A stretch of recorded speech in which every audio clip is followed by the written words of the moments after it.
لیکن جس لڑکی سے ہوئی وہ مکمل شرعی پردہ کرتی تھی. تو میں نے کہا جس سے آپ کی شادی ہوئی ہے اس خاتون کو میں بھی جانتا تھا, ہمارے دور کے کچھ یعنی رشتہ داروں کے تعلقات والوں میں میں بھی جانتا تھا وہ لڑکی اتنی شرعی پردہ کرتی ہے. عشق کے لیے تو ضروری ہے تھوڑا سا آنکھ مٹکا تو سمجھتے ہیں نا, سب سمجھتے ہیں بھائی. تو یہ کیسے ہو گئی شادی اتنی سخت پردہ کرنے والی لڑکی, دیکھ کیسے لیا؟ کہنے لگے بھائی ہم بھی ایسے خراب نہیں ہیں کہ لڑکیوں کو جھانکے تاکے, اور خاص طور پہ جو پردہ کرنے والی لڑکی. ہم کہہ رہے اتفاق کی بات ہے میت تھی تو ہم لوگ بھی آئے ہوئے تھے اس میت میں, وہ بھی آئے ہوئی تھی. اب دیکھو کہاں سیٹنگ ہو رہی ہے میت میں. مقدر تقدیر جو ہے نا انسان کو کھینچ کے لے آتی ہے. کہہ رہے ہیں وہ ہم بھی میت میں گئے تھے لیکن اتفاق کی بات ہے کہ وہ کوئی چہرے سے پردہ ہٹ گیا ہوگا, کیا ہوگا, میری نظر پڑ گئی اور بس میرے دماغ میں بھوت سوار ہو. لاشوری طور پر جو ہے نا وہ لڑکی خوبصورت تھی تو میں بس عاشق ہو گیا, میرے دماغ میں بار بار اس کے خیالات. کہ لڑکا بھی شریف لیکن غیر اختیاری نظر. تو میت میں تو غیر اختیاری ہی پڑے گی نا, ورنہ میت میں کس کو خیال ہوتا ہے کہ جا کے یہاں جا کے دیکھوں. بہت سو کو ہوتا بھی ہے, ایسے ایسے ڈیڈ بھی ہیں. لیکن بہرحال میں اس لڑکے کو چونکہ جانتا ہوں وہ شریف آدمی تھا اور لڑکی تو تھی باپردہ. اب اس کی جب نظر پڑی تو یہ عاشق ہو گیا. بہرحال آیا, شریف آدمی کا کام کیا ہوتا ہے, نکاح کا پیغام بھیج دو, قبول ہو جائے ٹھیک ہے, نہیں ہو جائے تو پھر خانقاہ میں جاؤ بیٹھو, پھر شیخ کے پاس جاؤ, بتاؤ حضرت قبول نہیں ہو رہا, دل خامخواہ میں جل رہا ہے تو اس کا علاج بتائیں. یہ دل سے جلن نکل جائے, ایسی صورت میں جلن نکالو گے تو بہت ثواب ملے گا, اجر ملے گا, کیونکہ اب اس کی طرف جانے کا حلال راستہ آپ کے لیے بند ہو چکا. اب شریعت کہہ رہی ہے نکالو اس کی دل و دماغ سے اس کے خیالات کو نکالو, خود نکالو, نہیں نکلتا تو شیخ کے پاس جاؤ, شیخ نکال دے گا انشاءاللہ کھرچ کے. تو یہ ہے موقع. تو وہ کہتے ہیں کہ میں بڑا فریفتہ ہو گیا, میں نے نکاح کا پیغام بھیجا, والد صاحب ان کے تھے نہیں, انتقال ہو گیا تھا, بھائی تھے اور والدہ. پیغام بھیجا, انہوں نے بلایا, بولا ہاں بھائی فٹ فاٹ سیٹنگ صحیح ہے بھائی, چلو بھائی ہو گئی صحیح, ماشاءاللہ. اب ان کے 2 یتیم بچے ہیں ماشاءاللہ, ہنسی خوشی زندگی گزارنے.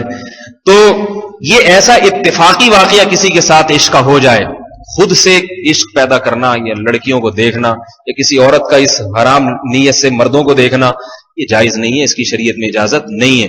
دوسری بات میں نے بتائی, اگر کبھی عشق ہو گیا تو اصل حل ہے کہ شادی کرائی جائے, اگر نہیں ہوتی تو پھر گھٹیا طریقے استعمال نہ کیا جائے. ہمارے ایک جاننے والے, ان کا بھی ایسا ہی ہوا, نیک شریف آدمی. ہماری زندگی میں بڑے عجیب واقعات آئے ہیں. آپ لوگ کہتے ہیں مولوی لوگ ان کو کچھ پتہ نہیں ہوتا, سب پتہ ہوتا ہے مولوی صاحبان. اتنے لوگوں سے تعلقات ہوتے ہیں نا کہ ہر ایک کی ہسٹری, ہر ایک کی کہانی پتہ ہوتی ہے. ان کے ساتھ بھی ایسا ہی واقعہ ہوا. وہ کہیں گزر رہے تھے تو نظر کی بھی حفاظت کرتے ہیں, دیندان کسی خاتون پہ نظر پڑی. مجھے باتیں کرنا اچھا تو نہیں لگتا لیکن بہرحال اب آ گئی ہیں تو میں جلدی سے مکمل کروں, کیونکہ آج کے نوجوان پھر اسی چکروں میں لگ جاتے ہیں, کرنے کے کام ہے اس کو تو کر نہیں رہے. تو میں یہ اس حدیث کی تشریح میں یہ واقعہ سنا رہا ہوں کہ اتفاق بہت کچھ ہو سکتا ہے. تو ان کی نظر پڑ گئی, کوئی خاتون کوئی لڑکی جا رہی تھی, اس کی آنکھوں پہ نظر پڑ گئی, وہ بھی پردے میں تھی, اور عجیب بات وہ لڑکی بھی شرعی پردہ ہی کرتی تھی. تو دماغ میں جو ہر وقت کنوارا آدمی ہے نا, اس کا تو کوئی بھروسہ نہیں ہوتا. اب دیندار تھے, مشورہ لیا ہوگا علماء سے, نے کہا بھائی نکاح کا پیغام بھیج دو. پیغام بھیجا, ابا نے ریجیکٹ کر دیا لڑکی کے. بولا نہیں بھائی, تم ہمارے جو اسٹیٹس ہے نا اس سے تھوڑا سا کیسے ریجیکٹ کرتے ہیں لڑکی والے. ایک صاحب نے بتایا, میں نے ایک جگہ پیغام بھیجا تو لڑکی کے ابا نے مجھے بلایا, ادھر آؤ, گھر بٹھایا, بولا بیٹا کیا کرتے. جن کے یہاں بھیجا ان کا 1000 گز کا بنگلہ تھا, بھیجنے والا بیچارہ غریب غربا. تو وہ بھیجنے والا مجھے خود بتا رہا ہے, جس نے پیغام بھیجا اس نے مجھے خود بتایا, یہ واقعہ خود سنا رہا ہے, اور بڑی عمر میں سنا رہا ہے, 60 سال کی عمر میں یہ واقعہ سنا رہا ہے کہ جب میں نے پیغام بھیجا تو لڑکی کے والد نے مجھے بٹھایا اور کہا بیٹا کیا کرتے ہو. میں نے کہا جی میری صدر میں دکان ہے. اس نے کہا بیٹا تمہاری صدر میں جتنی بڑی دکان ہے نا, اس سے بڑے ہمارے گھر کے بیت الخلا ہوتے ہیں, ٹھیک ہے, پتلی گلی سے نکلو. کہہ رہے بڑا ذلیل ہوا, لیکن یہ لڑکا بڑا ہینڈسم. تو وہ لڑکی جس کے لیے پیغام بھیجنے کے لیے آئی, یہ بھی عاشق ہوئے تھے اس خاتون پہ, لڑکی پہ. تو اب لیکن شریف آدمی, شریفوں کی طرح پیغام بھیجا. لڑکی کے ابا نے جب نکال دیا تو چپ کر کے آ گئے, بیٹھ گیا, بھائی ٹھیک ہے بھائی نہیں ہو سکتا. انسان کو عمل الانسان ما تمنا, قرآن کہہ رہے جو چاہو گے ساری تمنائیں تھوڑی پوری ہوں گی تمہاری دنیا میں. دنیا تو بہت کم تمنائیں پوری ہوتی ہیں. اصل تو آخرت ہے. دنیا میں سب کچھ پورا ہو جائے تو جنت اور دنیا میں فرق کیا ہو گیا بھائی؟ مسلمان بڑی سے بڑی مصیبت کو صبر کر لیتا ہے یہ سوچ کے کہ بھائی دنیا خواہشات کے پوری ہونے کی جگہ نہیں ہے. ہو گئی ٹھیک ہے, نہیں ہوا اس میں صبر ملے گا, صبر کروں گا تو وہ صبر تحمل کے ساتھ گھر میں بیٹھ گئے, بھائی میرے مقدر میں نہیں ہے, بس ختم, خوش ہو گئے, ٹھیک ہے بھائی. تھوڑے دن تک دل جلتا ہے پھر ختم ہو جاتا ہے. لیکن ان کے صبر کا بدلہ ان کو یہ ملا کہ وہ خاتون نے جن کے ہاں پیغام بھیجا تھا اس نے بھی کہیں ان کو دیکھ لیا جب بیٹھک میں بیٹھے ہوئے تھے. اس کو پتا تھا کہ میرے لیے آیا ہوا ہے, تو وہ اس نے کہا میں دیکھ تو لوں, ابا ایسا نہ ہو کہ عجیب سے کسی آدمی کو پکڑا دیں مجھے. اس نے دیکھا تو وہ اب یہ صاحب کہہ رہے ہیں کہ اس خاتون کو رات میں خواب بھی میرے ہی آنے لگے. یہ تو بعد میں پتا چلا نا جب شادی ہو گئی, خواب بھی آ رہے ہیں, دن میں بھی خواب, رات میں بھی. کوئی سفلی کر دیا, کیا ہو گیا بھائی, کیوں؟ کافی پریشان, ابا بیٹی کو کیا ہو گیا میری. تفتیش کی تو پتا چلا کہ جن صاحب کو ابا نے گھر سے نکالا ہے وہ ان کے دماغ میں گھس چکے ہیں. جب ابا نے بیٹی کی یہ حالت دیکھی تو تنگ آ کے پھر جا کے کہا بھائی یہ لے جا بھائی شادی. جب یہ مجھے واقعہ سنا رہے تھے, میرا خیال ہے 7 یا 8 بچے تھے ان کے, اور 2 بچے ان کے میرے شاگرد جامعۃ الرشید میں پڑھ رہے تھے. ٹھیک ہے, جامعۃ الرشید میں. تو میں یہ عرض کر رہا ہوں کہ یہ جو حدیث میں آتا ہے نا کہ محبت ہو جائے تو نکاح کرو, تو یہ اتفاقی طور پر کہیں ہو جائے. تو وہ لڑکے نے جو پیغام بھیجا, ابا نے جب مسترد کیا تو پتا چلا کہ وہ لڑکی کے والد کے پاؤں میں جا کے گر گیا. حضرت بڑی مہربانی ہوگی, خدا کے لیے نکاح کر دیں. جب اس طرح سے کسی سے وہ کیا جائے, اس نے کہا ایک ٹرائی کر کے دیکھ لیتا ہوں, ہو گیا تو نہیں تو ناک تھوڑی گس جائے گی میری. تو ابا نے کہا چل بھائی ٹھیک ہے یار, جب اتنی خواہش ہے اور اتنا, تو امید ہے کہ انشاءاللہ عزت محبت کے ساتھ خاندان بھی دیکھ لیا ہے, وہی سیٹ اپ صحیح, چل بھائی جانے دو. حدیث میں آتا ہے محمد صلی اللہ علیہ وسلم نے فرمایا, ایک اور حدیث سنیں, یہ اس لیے بار بار حدیثیں سناتا ہوں یہ سمجھانے کے لیے, میرے بیانات پہ لوگوں کو اعتراضات بہت ہوتے ہیں, یہ پتہ نہیں کیا کیا باتیں ممبر پہ بیٹھ کے کرتے ہیں. تو میں بار بار حدیثیں اور آیات اس لیے پیش کر رہا ہوں کہ میں جو بات کرتا ہوں کوشش کرتا ہوں اپنی طرف سے نہیں ہو, جو بات ہو کس کی طرف سے ہو, محمد صلی اللہ علیہ وسلم کی طرف سے. اس لیے عرض کر رہا ہوں, یہ جو میں نے بتایا نا کہ وہ پاؤں میں ابا کے پڑ گیا اور ابا نے کہا چل بھائی لے جا, تو حدیث میں ایسا ہی حکم ہے, جو اتنا پیچھے لگ جائے اس کو خام خام میں ناک منہ نہیں چڑھانا چاہیے, دے دینی چاہیے بیٹی اپنی. اگر اس میں کوئی ظاہری چرسی ہیروئن چاہیے تو ایک الگ بات ہے, ویسے نارمل آدمی ہے تو تھوڑی بہت تنخواہ کم ہے, غریب ہے تو کیا ہو گیا بھائی. تو حدیث میں آتا ہے اذا خطب الیکم من ترضون دینہ وخلقہ فزوجوہ, جب تمہاری طرف کوئی نکاح کا پیغام بھیجے جس کے دین اور اخلاق سے تم خوش ہو, مطمئن ہو. اخلاق سے مراد عادات, خاندان کا جو ہوتا ہے نا, بعض خاندان میں بڑی گھٹیا سوچ کے ہوتے ہیں, کالم گلوچ اور الٹی سیدھی باتیں کرنے والے اور فحش طبیعت کے لوگ ہوتے ہیں. ایسا نہ ہو, خاندانی لحاظ سے اچھے لوگ ہوں. تو آپ صلی اللہ علیہ وسلم نے فرمایا جب ایسا شخص نکاح کا پیغام بھیجے تو اس کے پیغام کو قبول کر لیا کرو. خام خام مسترد, کیسے کیڑے نکال کے اس کو مسترد کرتے ہیں, ایسے عجیب باتوں کو بنیاد بنا کے, ذرا سی باتوں کو. تو آپ صلی اللہ علیہ وسلم نے فرمایا ایسا نہ کرو, الا تفعلوه, اگر تم اس کے پیغام کو مسترد کرو گے, تکن فتنۃ فی الارض وفساد کبیر, زمین میں بہت بڑا فتنہ اور فساد ہوگا. کیا فتنہ ہوگا کہ اسے اپنے مطلب کی نہیں ملے گی, پھر وہ ایسی جگہ ممکن ہے کرے جس سے اس کو محبت نہ ہو, وہاں بھی طلاق. اور اس لڑکی کو ممکن ہے اتنی محبت کرنے والا نہ ملے, اس کو ایسا ملے جس کو ابا نے کان پکڑ کے کرا دی ہو. ٹھیک ہے, نہ اس کا فائدہ نہ اس کا فائدہ. اس طرح جب معاشرے میں عام رواج ہو جائے گا تو کیا ہوگا, فساد. اور پھر اس میں لڑکیوں کی شادیوں میں تاخیر بھی ہوگی. جو لڑکی کو پسند کر رہا ہے آپ اس سے کر نہیں رہے, اور لڑکی جس کو پسند کر رہی ہے یا ابا جس کو پسند کر رہے ہیں وہ یہاں کر نہیں رہا شادی, خام خام تاخیریں ہوگی نکاح میں. اس لیے آپ صلی اللہ علیہ وسلم نے اس معاملے میں ترغیب دی ہے کہ جب کوئی ایسا نکاح کا پیغام بھیجے جس کے دین اور اخلاق سے تم مطمئن ہو تو یہ پیغام قبول کر لیا کرو, خام خام مسترد مت کیا کرو. بات کہاں سے کہاں چلی گئی, تو میں جو آیات اصل پیش کر رہا تھا جلدی سے بس اس کو سمیٹ کے ختم کرتا ہوں, کہ میں یہ عرض کر رہا تھا کہ دنیا میں زیادہ تر کون لوگ ہیں, کافر. تو مسلمان جو ہے نا احساس کمتری کا شکار ہوتا ہے. دنیا کے دوسرے مذاہب کی کتابیں ان کو مطمئن نہیں کرتی. ہندو کو دیکھا کبھی گیتا لے کے بیٹھا ہو اور اس کو سکون حاصل ہو رہا ہو کہ میرے سارے اشکالات کا جواب مجھے مل گیا اس میں جو گائے کی عبادت کرتا ہوں اور اس کے پیشاب کو میں پوجا کرتا ہوں اور جو بھی ان کی عادات ہیں یا عیسائی کہتا ہے میں جو حضرت عیسیٰ کو اللہ کا بیٹا کہتا ہوں اور یہ کہتا ہوں کہ کفارہ کر کے چلے گئے میں جو چاہے کروں. یہ ساری باتیں یا یہودیوں کی باتیں یا سکھوں کی باتیں وہ جب اپنی کتابیں پڑھتے ہیں تو وہ ان کا ضمیر مطمئن نہیں ہوتا. اوپر سے ہزار کہیں لیکن مطمئن نہیں ہوتا.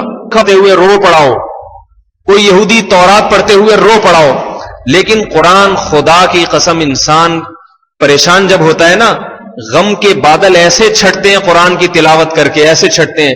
جب کوئی خاتون شرعی پردہ کر لے اور اس کو چاروں طرف سے تانے ملے, وہ قرآن کی تلاوت کرے گی. اگر اس کو قرآن آتا ہوگا, عربی سمجھتی ہوگی, خدا کی قسم اس کو اتنا سکون ملے گا, اتنا سکون ملے گا. وہ یہ ہمارے حضرت یہ شعر پڑھا کرتے تھے نا کہ بزبان حال یہ کہے گی سارا جہاں ناراض ہو پرواہ نہ چاہیے, مد نظر تو مرضی جانا نہ چاہیے, بس اس نظر سے دیکھ کر تو کریے فیصلہ کیا کیا تو کرنا چاہیے کیا کیا نہ چاہیے. ہمیں تو اللہ کی کتاب جو کہہ رہی ہے ہم تو یہ دیکھ کے فیصلہ کریں گے. یہ اس کی باتیں فطرت کو اپیل کرتی ہیں. جب یہود و نصارہ نبی صلی اللہ علیہ وسلم سے دور ہوتے, قرآن کی مخالفت کرتے, لیکن قرآن کہہ رہے بہت سے عیسائی اور یہودی اہل کتاب جب محمد صلی اللہ علیہ وسلم کے پاس آتے اور اس کلام کو سنتے, وَإِذَا سَمِعُوا مَا أُنزِلَ إِلَى الرَّسُولِ, جب اس کلام کو سنتے ہیں جو رسول پر نازل کیا گیا, تَرَىٰ أَعْيُنَهُمْ تَفِيضُ مِنَ الدَّمْعِ, کیسی پیاری آیت ہے. اس آیت کے پڑھنے میں اتنا مزہ آتا ہے, پڑھنے میں اتنا مزہ آتا ہے. میں کہتا ہوں جو نبی کی زبان سے جب یہ سنتے ہوں گے یہود و نصارہ تو ان کو کتنا مزہ آتا ہوگا, ان کے کیا جذبات ہوتے ہوں گے. اللہ فرماتے ہیں یہ اہل کتاب سارے برے نہیں ہیں, سارے برے نہیں, بہت سے اہل کتاب یہود و نصارہ ایسے ہیں جب دور دور سے تو مخالفت کر رہے تھے, یہ معاذ اللہ جھوٹا نبی ہے, یہ سچا نہیں ہو سکتا, یہ ایسا ہے, یہ ویسا ہے, یہ مجنون ہے, یہ دیوانہ ہے, اس طرح کی باتیں. لیکن جب محمد صلی اللہ علیہ وسلم کی مجلس میں حاضر ہوتے ہیں اور اس کلام کو سنتے ہیں جو ما انزل الی الرسول, جو محمد صلی اللہ علیہ وسلم پر نازل کیا گیا, ترى اعینہم تفیض من الدم, اے مخاطب تو دیکھے گا ان کی آنکھیں آنسوؤں سے بہتی چلی جا رہی ہیں, مما عرفوا من الحق, اس لیے کہ اس کتاب میں ان کو حق کی پکار نظر آتی ہے. یہ کتاب ان کو بتاتی ہے کہ یہ جو بات محمد کر رہے ہیں یہ 100% سچی اور پکی ہے. یہ سن کے ان کی آنکھیں بہنے لگتی ہیں. کیسا عجیب استعارہ ہے, یہ نہیں کہا کہ آنکھوں سے آنسو بہتے ہیں, دیکھو قرآن کے الفاظ دیکھو, یہ نہیں کہا کہ آنکھوں سے آنسو بہتے ہیں. اور دیکھو اللہ نے کیا کہا, اے مخاطب تم دیکھو گے کہ ان کی آنکھیں بہ رہی ہیں. کیا مطلب, تمہیں ان کی آنکھیں بہتی ہوئی نظر آئیں گی, دل کی کیفیات پر تم مطلع نہیں ہو سکتے, لیکن صرف آنکھیں ہی دیکھ لو, یہی تمہارے لیے کافی ہیں. تو کیا فرمایا, اعینہم تفیض, آنکھیں بہ رہی ہوں گی, آنکھیں. یہ کنایا ہے کہ اتنا روتے ہیں, اتنا روتے ہیں کہ جیسے آنسو نہیں بہ رہے بلکہ آنکھیں ہی آنسوؤں میں نکل کے بہ پڑیں گی, اتنا روتے ہیں. تو ایک واقعہ سنا کے اپنی بات کو ختم کرتا ہوں. ایک انگریز تھا, اس نے اپنا یہ واقعہ لکھا ہے, محاضرات قرآنیہ, ڈاکٹر محمود غازی صاحب کی بڑی زبردست کتاب ہے. انہوں نے اپنے واقعات اس میں بہت دلچسپ نقل کیے. تو انہوں نے ایک واقعہ نقل کیا ایک انگریز کا. وہ انگریز قرآن مجید پڑھ کے اور مختلف جو ہے نا اسلام کے معجزے دیکھ کر مسلمان ہونے کا اس نے ارادہ کر لیا. تو اس انگریز نے پکا ارادہ کیا کہ میں مسلمان ہو جاؤں گا, لیکن ایک دو چیزیں رکاوٹ بن رہی ہیں. اپنے باپ دادا کے دین کو چھوڑنا آسان تو نہیں ہے.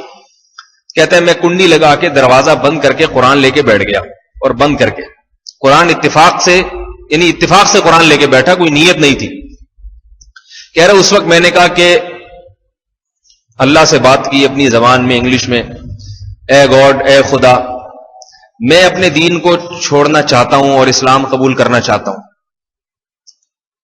بس میں یہ چاہتا ہوں تاکہ مجھے, کیونکہ ایک دفعہ جب آ گیا تو پھر واپس پیچھے تھوڑی آؤں گا, تو مجھے کوئی ایسی نشانی دکھا دے, پکی ڈھکی, کوئی معجزہ ایسا دکھا دے جس کے بعد میرے لیے اسلام قبول کرنے کے علاوہ کوئی راستہ باقی نہ بچے, بس اسلام ہی ہو.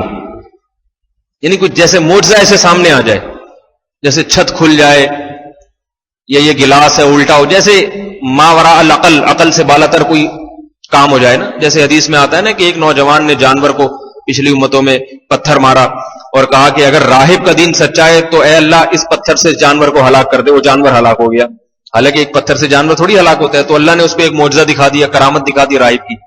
تو مجھے ایسی کوئی معجزہ دکھا دے, کوئی نشانی دکھا دے, نشانی, عجیب و غریب نشانی دکھا دے. کہ بس اس کے بعد مجھے یقین ہو جائے کہ اسلام ہی سچا ہے. یار میں بیٹھا رہا, کوئی نشانی نظر نہیں آ رہی. ایسے ہی سوچتے سوچتے میں نے قرآن مجید کھول لیا تو سامنے آیت تھی ان فی خلق السماوات والارض واختلاف اللیل والنہار لآیات لأولی الالباب. بے شک آسمانوں اور زمین کی پیدائش میں اور دن اور رات کے عدلنے بدلنے میں اہل عقل کے لیے بڑی بڑی نشانیاں ہیں. میں نے کہا اللہ کہہ رہا ہے تو ایک نشانی مانگ رہا ہے, اس آسمان اور زمین کے نظام کو دیکھ, آسمانوں اور زمین کو کی ساخت اور بناوٹ کو دیکھ اور اس کائنات کی وسعتوں میں غور کر. کم وقت تجھے ایک نہیں لاکھوں کروڑوں نشانیاں نظر آئیں گی. ان کے دیکھنے کے بعد بھی اب مجھ سے کوئی نشانی مانگ رہا ہے. یعنی یہ آیت کہتے میں نے سمجھا یہ آیت اتفاقی نہیں ہے, یہ اللہ نے میرے لیے کھولی ہے کہ تو اب کیا نشانی مانگ رہا ہے اتنی نشانیاں دیکھنے کے بعد بھی. کہتے ہیں میں نے فوراً کہا الآن یا ربی, ہاں اب میں ایمان لاؤں گا. واقعی میرا یہ مطالبہ تھا, جو نشانی دکھائی یہ مطالبہ غلط تھا, تو نے دکھا دی نشانی میں, اور فوراً کلمہ شہادت پڑھ کے مسلمان ہو گیا. تو میں اس کر رہا ہوں یہ قرآن جو ہے, قرآن آپ کے وسوسوں کو دور کرتا ہے. کھربوں لاکھوں کروڑوں کافر ہوں, ایک مسلمان ہو وہ ان کافروں کے کفر سے ذرا متاثر نہیں ہوگا, ان کے طرز زندگی سے ذرا متاثر نہیں ہوگا اگر اس کے پاس قرآن مجید موجود ہے اور قرآن کا علم جانتا ہے. وہ جانتا ہی نہیں تو بیچارہ وہ تو بیچارہ سمجھ ہی نہیں سکتا کیا لکھا ہے. قرآن کا علم جانتا ہو, اس کے پاس اگر قرآن ہو تو خدا کی قسم کروڑوں کافروں کے درمیان وہ رہتا ہو, ان کے طرز زندگی سے متاثر نہیں ہوگا. اس لیے کہ قرآن بعد میں بتائے گا کہ یہ غلط راستے پہ چل رہے ہیں, تو صحیح راستے پر چل رہا ہے. پھر قرآن دلیل دے گا ان کے غلط ہونے کی, یہ اس لیے غلط ہے اور تو اس لیے صحیح ہے, تو اس لیے صحیح ہے, تو اس لیے صحیح ہے. هو الذی جعل لكم الليل والنهار خلفۃ لمن اراد ان يذكر او اراد شکورا. سورہ فرقان کا آخری رکوع پڑھیں, بڑا مزہ آتا ہے, بڑا مزہ آتا ہے. تبارک الذی جعل فی السماء بروجا وجعل فیہا سراجا وقمرا منیرا. کیسی برکت والی ہے وہ ذات جس نے آسمان میں برج بنا دیے, پل, برج کس کو کہتے ہیں, پل کو, راستے بنا دیے سیاروں اور ستاروں کے سفر کرنے کے لیے. ایک ایک سیارہ اور ستارہ زمین سے لاکھوں گنا بڑا ہے, مگر کیسے تیرتے ہوئے اپنے ٹریک پہ چلتے چلے جا رہے ہیں. یہ کہ اتفاق سے خود بخود وجود میں آ گئے سارے, کوئی ہے نہیں جو ان کو چلانے والا. تبارک الذی جعل فی السماء بروجا وجعل فیہا سراجا. بہت برکت والی ہے وہ ذات جس نے اتنا بڑا چراغ بنا دیا آسمان میں, 9 لاکھ گنا بڑا زمین سے. سورج اتنا بڑا بلب لگا دیا, کوئی کنیکشن نہیں ہے, کوئی تار نہیں ہے, کوئی ایندھن نہیں دیا جا رہا, اتنے لاکھوں سالوں سے جو ہے نا روشنی پہنچا رہا ہے. اتنی ہیٹ, اتنی گرمی, جہنم کا گولا ہے وہ سورج جو ہے نا, اس کی جو شعائیں ہیں اور اس کے جو تھپیڑے ہیں, جو چھولے اڑتے ہیں, وہ ہزاروں کلومیٹر دور تک تو اس کے تھپیڑے اڑتے ہیں. اتنا زمین تھوڑا سا قریب ہو جائے تو جل کے بھسم ہو جائے. ایک انگریز سائنسدان نے اعتراف کیا, اس نے کہا سورج اتنی توانائی پھینک رہا ہے, ایسا لگتا ہے کوئی ذات ہے جو نظر نہیں آتی, جو سورج میں پیچھے سے ایندھن بھر رہی ہے. جیسے ہوتا ہے نا بھٹی میں ایک طرف سے ایندھن بھرتے رہو, ادھر سے آگ نکلتی رہتی ہے. کہہ رہے نظر نہیں آ رہا, لیکن ایسا لگتا ہے کہ بہت بڑے ایندھن کے ذخائر اسٹور کر کے رکھے ہیں قدرت نے, اور سورج کو کہہ رہی کہ تم جلا جلا کے لکڑیوں کو, اس ایندھن کو, اس گیس کو جلاؤ, ہم پیچھے سے جو ہے نا وہ تمہیں ایندھن دے رہے ہیں. ایسا لگتا ہے, حالانکہ حقیقت میں نہیں ہے. کہاں سے ایندھن آ رہا ہے؟ اللہ نے ایسا عمل سے گزار دیا. فرمایا جعل فیہا سراجا, اس نے آسمان میں چراغ بنایا, وقمرا منیرا, اور چمکتا ہوا چاند بنایا. اس نے کیسی ٹھنڈی روشنی چاند کی بنا دی. والقمر قدرناہ منازل, اور اس چاند کی گردشیں ایسے خوبصورت انداز سے گھما دی. فرمایا حتی عاد کالعرجون القدیم, چوڑے ہوتے ہوتے ایسا پھول جاتا ہے اور ایسا چمکدار گول بن جاتا ہے, پھر سمٹتے سمٹتے کھجور کی پرانی ٹہنی کی طرح پتلا ہو جاتا ہے. لاکھوں سال گزر گئے چاند پر. چاند کی اس نظم و ضبط میں اور اس نقل و حرکت میں آج تک کوئی تبدیلی واقع نہیں ہوئی ہے. کون ہے بھائی یہ سارے کام کرنے والا؟ اللہ کہتے ہیں دیکھتے نہیں, یہ چاند بنانے والا, آسمان بنانے والا. هو الذی جعل اللیل والنہار, اللہ ہی وہ تو ذات ہے جس نے رات اور دن کو عدلنے بدلنے والا بنایا. سورج چڑھتا ہے تیز گرمی, پھر تاریک رات. یہ جو سسٹم چل رہا ہے, فرمایا ان لوگوں کے لیے, انگریزوں کے لیے نہیں ہے. یہ نائٹ کلبوں میں ناچنے والوں کے لیے نہیں ہم نے دن رات پیدا کیے. یہ نائٹ کلبوں, یہ حرام کھانے والوں کے لیے, بے نمازیوں کے لیے, خدا کے حکام اور اس کی خدا کو نہ ماننے والے, ناچنے والے باغیوں کے لیے نہیں ہے یہ. فرمایا لمن اراد ان یذکر, ہم نے یہ ان لوگوں کے لیے بنایا کہ جو نصیحت حاصل کرنا چاہیں تو ان کو یہ سب نظام دیکھ کے نصیحت حاصل ہو جائے. او اراد شکورا, جو ہمارے شکر گزار بننا چاہیں تو انہیں یہ نظام دیکھ کے شکر کی توفیق مل جائے. یہ تو بدبخت لوگ ہیں, اس نظام سے غلط فائدہ اٹھا کے شراب میں, زنا میں, کباب میں, بے پردگی میں, باپ اور ماں کی نافرمانی میں اور حرام خوری میں لگا رہے ہیں, نمازوں کو, عبادت کو ضائع کر رہے ہیں. یہ بدبخت ہیں, ان کے لیے نہیں بنا. اصل میں تو یہ اس لیے بنا تھا تاکہ تم پر حجت تام ہو جائے. کل قیامت کے دن میں کہوں کہ مجھ پر ایمان کیوں نہیں لائے, میری کیوں نہیں مانی, تو تم یہ نہ کہہ سکو اللہ تو ہمیں نظر ہی نہیں آتا تھا. مولوی لوگ بتاتے تھے نظر تو آتا نہیں تھا, نظر تو آتو تھا یا نہیں تھا, عذاب قبر ہوگا یا نہیں ہوگا, جنت جہنم ہے یا نہیں, میں نظر تو نہیں آتی تھی. تو اللہ کہے گا میں نظر نہیں آتا تھا لیکن دن اور رات تو نظر آتے تھے, سورج اور چاند تو نظر آتے تھے, ان کی منزلیں تو نظر آتی تھی, اور زمین میں گھٹلی بوتے تھے اور گھٹلی کا پھٹنا اور اس سے تناور درخت کا نکلنا, اور ایک آم کی گھٹلی سے لاکھوں آم, اور ہر آم میں اس جیسی لاکھوں گھٹلیوں کا پیدا ہو جانا, پھر ان گھٹلیوں میں وہی سافٹ ویئر کا انسٹال ہو جانا, وہ سارے پروگرامنگ ہو جانا, ایک کھجور کی گھٹلی سے لاکھوں کھجور کے درخت پیدا ہونا. یسقا بماء واحد, ایک پانی ہر قسم کے پھل کو کھلایا جاتا ہے, ایک پانی زمین کو سیراب کیا جاتا ہے, ایک قسم کا گوبر, ایک قسم کا پانی, مگر اس مٹی کے کرشمے تم صبح و شام دیکھتے تھے. ایک گوبر, ایک پانی, ایک مٹی, مگر اسی گوبر پانی اور مٹی کے ملاپ سے تربوز پیدا ہو رہا ہے, اسی گوبر پانی اور مٹی کے ملاپ سے انار پیدا ہو رہا ہے, اسی گوبر پانی اور مٹی کے ملاپ سے خربوزے پیدا ہو رہے ہیں, اسی سے گندم پیدا ہو رہا ہے, اسی سے ناریل پیدا ہو رہا ہے, اور ناریل کا درخت پیدا کر کے اس ناریل, خود ایک ناریل عجیب چیز ہے, اس ناریل کا جب آپ چھلکا اتاریں تو اس میں دو سوراخ ہوں گے, ایک ایئر ہوا کے گزرنے کے لیے, دوسرا پانی نکالنے کے لیے. کیا ناریل کو خود اتنی عقل تھی کہ میں نے اگر ایک سوراخ اپنے اندر پیدا کیا تو ایئر ٹائٹ ہو جاؤں گا اور پانی نہیں نکلے گا, لہذا مجھے اپنے اندر دو سوراخ پیدا کرنے چاہیے, ایک ہوا کے گزرنے کے لیے, دوسرا پانی نکلنے کے لیے. ناریل کے پھل کو اتنے بڑے جو ہے نا اس میں, اس چھال میں جو ہے نا اسٹور کیا جاتا ہے تاکہ باہر کی گرمی اندر نہ پہنچے. گرم علاقوں میں بھی جب ناریل کا پانی نکال کے پینے والا پیے تو ٹھنڈا پانی ملے اس کو, اس کے چھلکوں کی وجہ سے ہیٹ اندر نہیں جاتی ہے, اور اس میں دو سوراخ رکھے.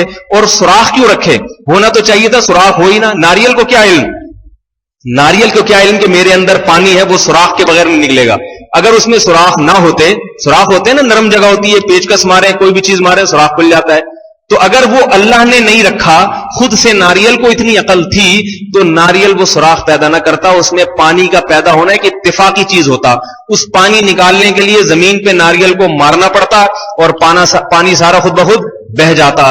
تو اللہ فرمائیں گے قیامت کے دن تم نے ناریل نہیں دیکھا کہ جب تم توڑتے ہو, چھلکا اتارتے ہو, اس میں سوراخ بھی ہوتا ہے تاکہ پانی نکلے, اور دو سوراخ ہوتے ہیں, ایک ہوتا تو سارا دن لے کے الٹے کھڑے رہتے, اس کو پانی نہیں نکلتا, ہوا نہیں گزرتی تو کیسے نکلتا, ایئر ٹائٹ ہو جاتا, اندر سے ویکیوم پیدا ہو جاتا اس میں.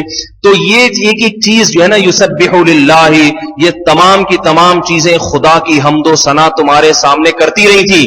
اللہ قیامت میں کہے گا ایک ایک چیز میرے وجود کی گواہی دے رہی تھی, مگر تم انگریز کی ترقی دیکھ کر, ہندو کی ترقی دیکھ کر, ان کے مذہب پہ, ان کی تہذیب اور ان کے طور و طریقے دلدادہ ہو گئے تھے. تو میری طرف سے حجت تام ہو چکی ہے. یہ حجت ان پر بھی ہے اور تمہارے خلاف بھی ہے. یہ حجت تام کرتا ہے قرآن دنیا میں. اب عقل مند ہے جو پڑھ کے سمجھ جاتا ہے بات کو, اور احمق اور بیوقوف وہ ہے جو دنیا کی ہر کتاب میں دلچسپی لیتا ہے, ہر کتاب اس کو فزکس بھی یاد, میتھس کے موٹے موٹے باریک باریک فارمولے بھی یاد اس کو, اور کمانے کے سینکڑوں طریقے بھی یاد. نہیں سمجھ میں آتا. تو جس خدا نے پیدا کیا اور زندگی گزارنے کا طریقہ بتایا اور زندگی کا مقصد بتایا, اس کی باتیں سمجھ میں نہیں آتی. آج لوگ کہتے ہیں مولوی لوگ پتہ نہیں کیا بولتے ہیں, سمجھ میں نہیں آتا. ڈاکٹر جو سمجھائے گا نا یہ گولی صبح اتنے بجے شام, بالکل سمجھ میں آیا, ڈاکٹر صاحب بالکل مطمئن ہو گیا. خانقاہ میں بزرگ جو کہہ رہے ہیں, تبلیغ والے جو کہہ رہے ہیں, علماء جو کہہ رہے ہیں, پتہ نہیں کیا ہر وقت بولتے رہتے ہیں دین آ جائے گا, لا الہ الا اللہ پڑھ لو, کلمہ پڑھ لو, ہمارے اندر بھی آ جائے گا, تمہارے اندر بھی دین آ جائے گا, ساری دنیا آ جائے گا. تو کیا ہو جائے گا بھائی, اس سے پیسے تھوڑی ملیں گے. الیکشن والے جب گھروں میں گشت کرتے ہیں نا, الیکشن والے, اس کو بھی لوگ شوق سے سنتے ہیں, ہاں بھائی اس دفعہ کون آ رہا ہے. لیکن جب تبلیغ والے گشت کرتے ہیں, ایک فارمیلٹی ہوتی ہے, وہ کہتے ہیں آ رہے ہیں, دو چار لا الہ الا اللہ کی باتیں کر کے چلے جائیں گے. اسی طرح بزرگوں کے بیانات, لوگ بیٹھے کتنے ہوتے ہیں اس میں, یہی کوئی اداکار فنکار کی تقریروں, اداکار بھی آج کل دینی باتیں بہت کرنے لگے ہیں نا ٹیلی ویژن. وہ اتنا بڑا مجمع ہو جائے گا ان کے سامنے. لفاظی ایسی ہوتی ہے. وہ اداکار نہیں جو توبہ کر چکے ہیں، وہ اداکار جو ابھی تک اداکار ہیں، ان کی بات کر رہا ہوں. تو لفاظی ایسی کے لوگ، تو بھائی یہ باتیں ہماری سمجھ میں دنیا میں نہیں آئیں گی، لیکن مرنے کے بعد سب آ جائیں گی سمجھ. اللہ تعالیٰ بتائیں گے ایک ایک چیز بتا رہی تھی، میری تعریف کر رہی تھی، تمہاری سمجھ میں سب آ گیا، نہیں آیا تو میں نہیں آیا. تو بھائی دعا کر لو اللہ تعالیٰ مجھے بھی، جتنا میں باتیں کر رہا ہوں نا، باتیں کرنا بہت آسان ہے، باتیں کرنے والوں کے لیے عمل کرنا خود اس کے لیے بھی بڑا مشکل کام ہے. لوگ سمجھتے ہیں جو بول رہے ہیں تو پتہ نہیں کتنے پہنچے ہوئے بزرگ ہوں گے. ایک صاحب نے بڑا دلچسپ واقعہ ہوا، میں کہیں سفر سے آ رہا تھا تو کہیں ہوٹل میں گھس گیا، بھوک لگی تھی، بریانی کھانے چلا گیا. مجھے بڑا مزہ آیا واقعہ سن کے نا. تو جب میں بریانی کھا کے نکلا تو وہ صاحب مجھے جانتے سے مراد بریانی کے حوالے سے ہی جانتے تھے کہ جب بھی یہ کہیں سفر پہ آ رہے ہوتے تو ہمارے ہوٹل سے ہی بریانی ہو، بڑی مزے کی بریانی ہوتی ہے. میں نکلا تو کہنے لگا مولوی صاحب ایک بات کروں گا آپ سے. میں نے کہا جی. ان کو نہیں پتا تھا میں مسجد کا امام ہوں. یا کہنے لگے آپ کے چہرے پہ بڑا نور ہے، ایسا لگتا ہے آپ بہت ذکر اللہ کرتے ہیں. میں نے کہا بھائی میں فرائض واجبات پورا کر لوں اس پہ شکر ادا کرتا ہوں، فرض پورا ہو جائے. اتفاق سے اس دن شیمپو سے اچھی طرح نہایا ہوا تھا، نور جھلک رہا تھا. لوگ ذرا اچھی طرح نہا لیں نا، صفائی بڑا آدمی کے چہرے پہ نور آ جاتا ہے. نہا دھو کے نا نکلا تھا میں، سفید کپڑے، سفید ٹوپی، اس ٹائپ کی چیزیں. تو مجھے کہنے لگے لگتا ہے آپ بہت ذکر اللہ کرتے ہیں. میں نے کہا نہیں بھائی میں نہیں کرتا، مجھے دعا کرو اللہ توفیق دے دے، میں تو فرائض واجبات بڑی مشکل سے پورے ہوتے ہیں. تو کہنے لگے پھر یہ نور کیوں ہے؟ میں نے کہا خوراک اللہ کا فضل سے بہت اچھی ہے، خوراک کا چہرے کے نور سے بڑا گہرا تعلق ہے، یاد رکھو، چاہے حلال ہو چاہے حرام ہو. یہ جو اعمال کی وجہ سے چہرے پہ جو نور آتا ہے یہ ہر آدمی نہیں پہچان سکتا اس نور کو، یہ اہل اللہ ہی پہچانتے ہیں، ہم اور آپ نہیں پہچان سکتے. اہل اللہ جو ہے نا، کوئی شخص کتنا بدصورت ہو، کالا کلوٹا ہو، چکن پاکس کے دھبے پڑے ہوئے ہوں، لیکن اگر وہ متقی ہوگا نا، اس کے چہرے پر ایک مخصوص قسم کا نور ہوتا ہے جو وہی پہچانتا ہے جس کے اپنے چہرے پر بھی ویسا نور ہو. اور ہم اور آپ جس کو نور کہہ رہے ہوتے ہیں نا، وہ یا تو کوئی خوبصورت ہوگا اس لیے کہہ دیتے ہیں، یا یہ کہ اس دن دھلائی ولائی اچھی کر آ کے آیا ہوگا، یا یہ کہ اس کی خوراک اچھی، صحت اچھی، تو اس کی وجہ سے اس کے چہرے پہ خون جو ہے بلڈ دوڑ رہا ہوگا، جوان نظر آئے گا. اس بنیاد پہ کہہ دیتے ہیں کیا ہے، کیونکہ بہت سے اللہ والے ہیں، نیک پرہیزگار ہیں، صحت چونکہ کسی بیماری سے گر گئی تو ان کے چہرے پہ مرجھائیاں ہوتی ہیں، لوگ کہتے ہیں یہ تو شکل سے ہی فراڈی لگتا ہے. اس طرح کی باتیں کرتے ہیں لوگ. ایک صاحب بڑے نیک دیندار میں جانتا ہوں، یہ تو مجھے 2 نمبر آدمی. میں نے کہا بھائی شکل سے کوئی 2 نمبر نہیں ہوتا میرے بھائی، خوراک نہیں ہے، یا یہ کہ کوئی بیماری ہے جس کی وجہ سے چہرہ مرجھا گیا. رابعہ بصریہ رحمہ اللہ تعالی بہت بڑی ولی اللہ تھی، مشہور ہے نا ان کی ولایت، لیکن خوبصورت ذرا بھی کہا جاتا ہے کہ خوبصورت نہیں تھی، بس صورت تھی. اور کئی بزرگان دین ایسے گزرے بھی ہیں جو خوبصورت نہیں تھے لیکن بڑے پہنچے ہوئے بزرگ تھے، اللہ والے تھے. تو یہ جو ہم لوگ فیصلہ کر دیتے ہیں نا نور مور دیکھ کے، یہ ہمارا نور معتبر سمجھ میں آ رہی ہے بات؟ اس لیے اعمال کی طرف توجہ دینی چاہیے اور کسی کی تعریف سے کبھی خوش نہیں ہونا چاہیے. تو میں یہ اس لیے واقعہ سنا رہا ہوں کہ لوگ کہتے ہیں جو مولوی صاحب بیان کر رہے ہیں یا جو بیان جو بھی کر رہا ہے وہ بڑا نیک، دوسرے ہوں گے نیک پرہیزگار. بھائی میں اس نیت سے بیان کرتا ہوں کہ اللہ مجھے بھی عمل کی توفیق دے دے. مجھے بعض لوگ کہتے ہیں آپ خود تو اتنے اچھے ہیں نہیں، اتنے اچھی باتیں کرتے ہیں، منہ پہ بھی کہتے ہیں ایسے اچھے لوگ ہمیں ملے ہوئے الحمدللہ، منہ فری اسٹائل والے. تو میں کہتا ہوں بھائی ہم نے کب کام اتنے اچھے ہیں؟ ہم تو اس لیے کہہ رہے ہیں کہ بھائی تو اللہ ہمیں بھی تھوڑا سیدھے راستے پہ چلا دے. تو یہ تکرار ہے، یہ نصیحت نہیں ہے. اللہ رسول کی باتیں پہنچانا تو علماء کے ذمہ ہے یا نہیں؟ یاد رکھو علماء خود عمل کریں نہ کریں ان کے ذمہ ہے، بہرحال باتیں پہنچائیں، نہیں پہنچائیں گے دگنے گناہگار ہو. اور دوسری بات یہ کہ علماء کے کوئی ایسا عمل دیکھیں جو اچھے عمل نہیں ہو تو اس سے بھی بدگمان نہیں ہونا چاہیے. ایک دفعہ میں نے بیان میں یہ بات کہی کہ بھئی لوگ دیکھتے ہیں کوئی مولوی صاحب، میں نے ایک دفعہ اخلاق پہ بیان کیا بڑا ٹائٹ، بیوی سے اچھے اخلاق سے، 2-4-5 سال پرانی بات، کہ بیوی سے بہت اچھے اخلاق سے پیش. جمعے کا بیان تھا 1 گھنٹہ پورا اخلاق پہ، اور گھر گیا ہوں میرا پھڈا ہو گیا. ہو جاتا ہے انسان کا، کسی تھکایا ہے، بیگم صاحب نے کوئی ایسی بات کی، میں بھی اڑی بڑا، میری بھی آواز بلند ادھر سے بھی، اور میں 1 گھنٹے بعد خیال ہے ابھی مولوی صاحب کیا اخلاق پہ بیان کر کے آئے ہو سارے اخلاق تیل ہو گئے 2 منٹ میں اب وہ تو گھر کی بات تھی، گھر میں رہ گئی، کوئی سن لیتا، بولتا یہ مولوی کو دیکھو فراڈی، ادھر بیٹھ کے یہ بیان کر کے آ رہا ہے کہ بیویوں سے اچھے اخلاق، حسن اخلاق، اور ادھر گھر میں آ کے جھگڑا کر رہا ہے، وہی اخلاق کا جو ہے جنازہ نکال دیا. تو یہی ہے. ایک بات آپ سے عرض کروں کہ جیسے توبہ کا دروازہ آپ لوگ کے لیے کھلا ہوا ہے نا، اللہ نے علماء کے لیے بھی کھولا ہوا ہے، ٹھیک ہے. جیسے عام آدمی سے غلطی ہو جائے تو وہ اب یہ نہیں کہ جہنم میں جائے گا، بلکہ اللہ نے توبہ کا آپشن بھی رکھا ہے. ہاں بھی توبہ کا، تو ایسے ہی مولویوں کے لیے بھی یہی ہے، ان سے بھی غلطی ہو جائے تو اللہ نے آپشن رکھا ہے، تم بھی توبہ کرو گے تمہاری بھی اتنی ہوگی قبول جتنی ان لوگوں کی ہو رہی ہے. تو کبھی بھی کسی مولوی صاحب کو دیکھ لے کوئی کہ بھئی یہ مناسب کام نہیں ہے ان کی طرف سے، یہ غلط ہے، تو یہ اچھا گمان رکھ لیا کرو کہ بھائی ہو سکتا ہے اللہ، اول تو تعویل کر لو، کوئی ایسی گھما کے کوئی تعویل کر لو، بھائی یہ ممکن ہے کوئی ایسا کام ہو گیا ہو جس پہ ان کے لیے اونچی آواز سے بولنا فرض ہو گیا تھا، ٹھیک ہے. یا یہ کہ زیادہ سے زیادہ یہ بھائی یہ بھی انسان ہے، جیسے ہم سے غلطی ہوتی ہے ان سے بھی ہوتی ہے. تو اچھا انسان وہ ہے جو توبہ کر لے. حدیث میں آتا ہے یا بنی آدم کلکم خطاؤن، تم میں سے ہر شخص خطا کرنے والا ہے. اچھا وہ نہیں ہے جو خطا نہ کرے، کیونکہ ایسا تو دنیا میں کوئی بھی نہیں ہوگا، بلکہ خیر الخطائین التوابون، صحیح حدیث، بہترین خطا کرنے والے وہ ہیں جو توبہ کر لیں، اور متکبر وہ ہے جو ڈٹا رہے. دیکھو آدم سے بھی خطا ہوئی، توبہ کر لی، دوبارہ اللہ نے ویسے ہی بنا دیا. شیطان سے بھی غلطی ہو گئی تھی، غصہ آ گیا تھا، اس کو کیوں، وہ آج تک غلطی پر ڈٹا ہوا ہے، آج تک ڈٹا ہوا ہے. بولا نہیں. کسی نے موسیٰ علیہ السلام کے دور میں کہا نا، کتابوں میں لکھا ہے واللہ عالم، کہ موسیٰ علیہ السلام سے شیطان نے پوچھا اگر آج میں توبہ کروں، ہزاروں لاکھوں کو تو جہنم میں پھینکوا چکا ہوں، لیکن آج اگر میں توبہ کر لوں تو میری توبہ کیا قبول ہو جائے گی؟ حضرت موسیٰ نے اللہ سے پوچھا، اللہ نے کہا ہو جائے گی.